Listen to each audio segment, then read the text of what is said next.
Continuamos hablemos del exorcismo en la Iglesia. El ejecutor fiel de los gestos y palabras del ritual. En efecto, el ritual de exorcismos está compuesto de palabras y gestos que el exorcista es el encargado de ejecutar conforme a la normativa aprobada. En su misión de liberar de los espíritus malignos, el exorcista se guía por las recomendaciones del ritual romano, por el conocimiento adquirido y por su propia experiencia. Desde la bendición del agua o de la sal, la utilización del aceite, la proclamación de la palabra, la recitación del credo, la pronunciación de la plegaria de exorcismos, el exorcista es la guía del rito de exorcismos en la precisión de las palabras a pronunciar y de los gestos a cumplir.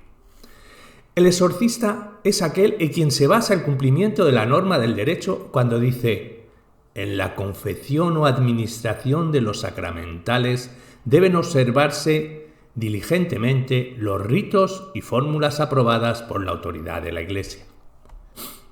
Es cierto que el canon no menciona las consecuencias de la no observación de los ritos y fórmulas, pero a la luz del comentario, el exorcismo como sacramental, que busca para la impetración de la Iglesia los efectos principalmente espirituales, y esto por invocación del nombre de Dios, será inválido si no se observa la fórmula aprobada por la competente autoridad de la Iglesia. Diferente es el caso de adaptaciones autorizadas y siempre aprobadas por la sede apostólica.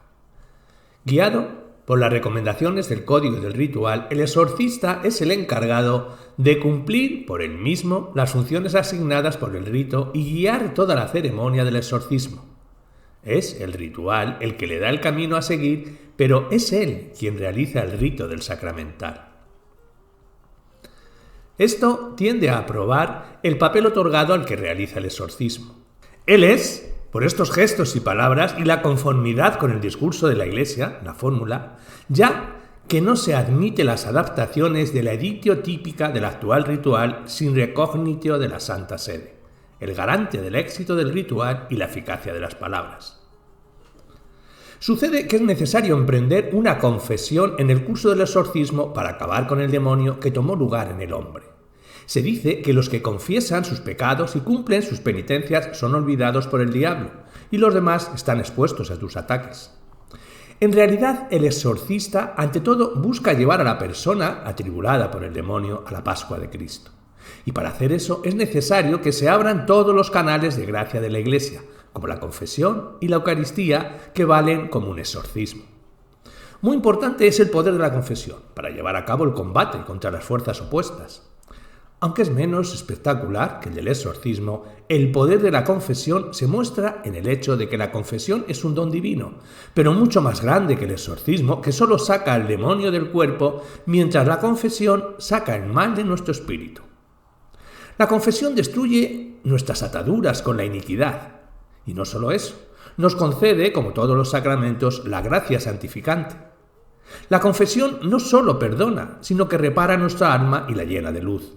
Por lo que el exorcista debe de tener facultad para confesar y ejercer tanto la función de expulsar al demonio como la de liberar de las ataduras del pecado. El exorcista es aquí el mismo confesor quien en nombre de Dios libera al poseído de las cadenas del pecado. Por lo tanto, la confesión está íntimamente vinculada con el exorcismo, puesto que una puede abrir el camino que conduce a la obtención de los efectos deseados a la ejecución del otro, dado que una buena confesión puede liberar de los ataques del demonio. Así, la vía de la curación y de la liberación de las ataduras del maligno puede empezar a través de una sincera conversión, ya que por el pecado el hombre se inscribe en el registro del diablo, y la confesión es ese arte que le permitirá ser eliminado de ese registro. Porque el cuerpo dentro del cual está el demonio puede ser el de ese pecador que necesita confesarse para liberarse del mismo. Hablemos del consejero espiritual. El precedente ritual del exorcismo recomendaba que el interrogatorio al demonio sea a la vez pedagógico y progresivo. Porque el exorcismo no es solo la revelación de la inquietante extrañeza del diablo, sino también la exposición de una doctrina de fe consistente con lo que la Iglesia quiere que el público escuche. El exorcismo puede ser el momento del discurso moralizante, y el exorcista es el moralista que habla en nombre de la Iglesia. El exorcista ha de ser un consejero espiritual y pastoral, incluso puede desempeñar el papel de psicólogo o médico, sin serlo en realidad. Puede ayudar al paciente a que se le presente a ver con claridad, es decir, a discernir cuál es quizás el fruto de una creencia vana o un miedo profundo, su don de escuchar, su compasión hacia el sufrimiento del otro y sus consejos pueden ayudar a conectar el ser profundo del paciente para que encuentre el equilibrio y la paz. Finalmente, el exorcista tiene la función de restaurar el orden en un caos provocado por los enemigos designados de la fe. Es él quien, en nombre de Dios, a través del ministerio conferido por la Iglesia, se involucra en una lucha destinada a poner fin a la incomodidad, a un desorden complejo en el poseído. Él es el representante legítimo de Dios, de la institución que encarna, y solo él puede pronunciar palabras efectivas contra el demonio. Hablemos de los posesos. El término posesos es el fundamento de la representación de la presencia del demonio en el hombre que encontramos en los evangelios. Una de las principales acciones de Cristo fue su lucha contra los demonios. Su vida terrenal y todos sus milagros podrían incluso resumirse en un largo exorcismo. Resistir a las tentaciones, curar a los enfermos y librar a los poseídos son parte de la misma acción de liberar al mundo de la presencia del mal. La posesión y el exorcismo son pues dos realidades diferentes, pero del destino mismo. La primera se basa en la convicción de que los espíritus buenos o malos pueden dominar a los hombres. Estos últimos asumen casi exclusivamente el papel de víctimas. Atacado por el diablo o demonio, el poseído conoce una perturbación que a veces se manifiesta por crisis. Posesión y exorcismo forman así una pareja inseparable.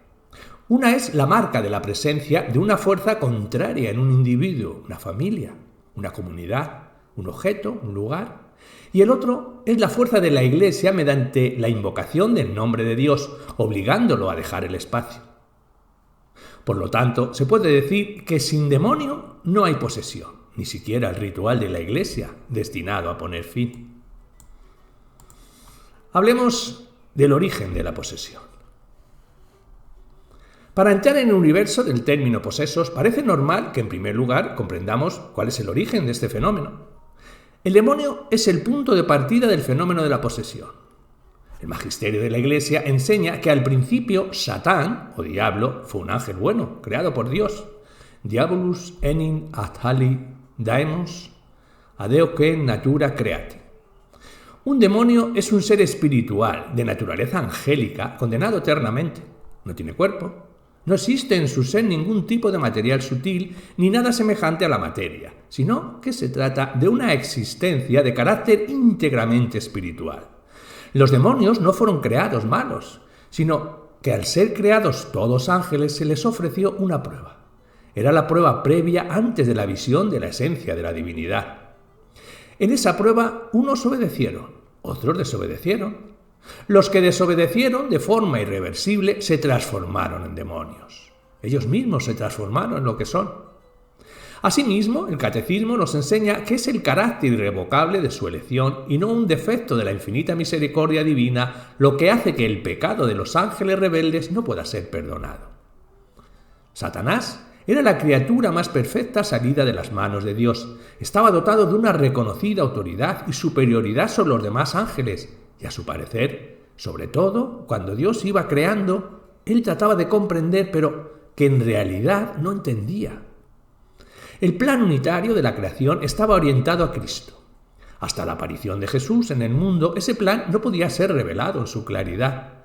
De ahí la rebelión de Satanás, porque quería seguir siendo el primero absoluto, el centro de la creación, incluso en oposición al designio que Dios estaba realizando. De ahí su esfuerzo para dominar el mundo. San Juan proclama que este mismo mundo es el que yace en el poder del maligno.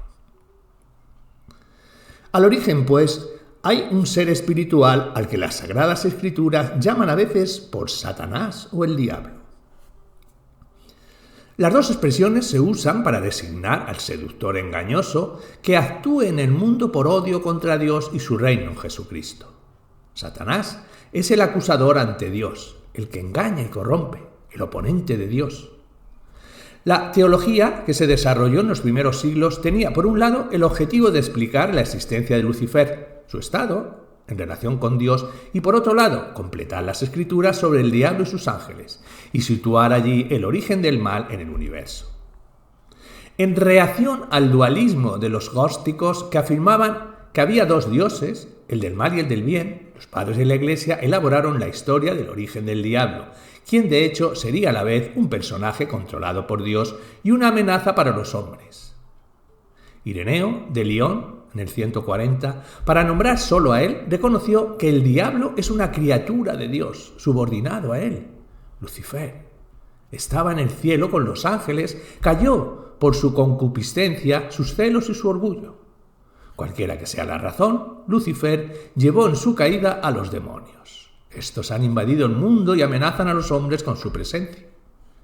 Este aserto está corroborado por lo dicho en el libro del Apocalipsis, cuando su autor afirma que después hubo una batalla en el cielo. Miguel y sus ángeles lucharon contra el dragón. El dragón y sus ángeles pelearon, pero no pudieron vencer, y ya no hubo lugar para ellos en el cielo. Así, pues, el gran dragón fue expulsado. Aquella serpiente antigua que se llamaba Diablo y Satanás fue precipitada en la tierra y sus ángeles fueron con él precipitados. El dragón, al verse arrojado a la tierra, se dio a perseguir a la mujer de la que había nacido hijo varón. Despechado el dragón por causa de la mujer, se dedicó a hacer la guerra contra el resto de la descendencia de ella, contra los que observan los preceptos de Dios y tienen el testimonio de Jesús. El demonio, de quien hablan los evangelios y la tradición de la Iglesia, es este enemigo que todo creyente encuentra en el camino a Dios. Porque el simple hecho de creer en Dios le pone en oposición con su peor enemigo, y enemigo de todos los que confiesan la existencia de lo muy alto. Jesús, el hombre por excelencia, lo encontró en su camino. Pero esto nunca ha hecho que esté poseído. El poseído es aquel a quien el diablo ha tomado el control total de su acción. Es cierto que el relato de las tentaciones que conoció Jesús no nos describe cómo fue el demonio que peleó, pero nos muestra que el diablo destruye el vínculo entre Dios y el hombre. Es además el significado de la palabra diabolos, el sembrador de discordia, el divisor. Su método es sobre todo persuasión, calumnia y falsas promesas. Seréis como dioses. La Iglesia, sin en cambio, ha mantenido una posición muy categórica, considerando el demonio como enemigo de Dios y del hombre. Desde hace tiempo, y en todo caso, los cristianos le acusan de ser el autor de atrocidades que encuentran. Por eso, tienen recurso en las oraciones y a los exorcismos para que se protejan, aunque su acción cause graves daños de naturaleza espiritual e indirectamente incluso de naturaleza física en cada hombre y en la sociedad. Esta acción es permitida por la divina providencia que con fuerza y dulzura dirige la historia del hombre y del mundo. Así que no debemos de tener miedo, porque fiel es Dios que nos permitirá que seáis tentados más allá de vuestras fuerzas, sino que con la tentación os dará el éxito, haciéndoos capaces de sobrellevarla.